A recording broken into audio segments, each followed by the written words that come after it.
Hello, hello. So, Cavities once said, mas lamira ko kaysa legal na asawa.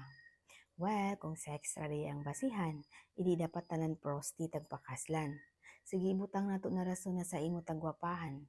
So, kung kagwapa ra ang basihan, hindi wala pud unta na artista nga tagbulagan.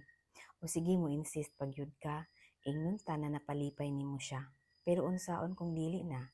Dawat na ba nimo napulihan na pud ka? Dili kay love na ako siya og love food ko niya. Asa dapit. Sa kadali nga panahon na kamo nagkahilambigit, syempre sa una ra kamo sweet, pareho sa iyang legal na sa sugod grabe ang love kainit. Maong huna-hunaa kung unsay mahimong kapalit sa imong pagguba sa ilang pamilya og pagsingit. Kay basin kung mabawsan ka, dili nimo makaya ang kasakit. Maong pagmata, ayaw himuan na rason na nahigugma ka. Kaysa ginuog sa mga tao sa ilang mga mata, very wrong jud ang mangilog ka. Ayaw ipasulabi ang inyong mga uyag, kay sooner or later, kamo ra gyapon magbulag. Ug sure ako nga moabot ang time nga ikaw sab mga rag, kay dili mahimutang ang imong kalag. Unya, maparanoid na sab ka, pareho sa tagbati sa legal sa una. Repeat history kumbaga.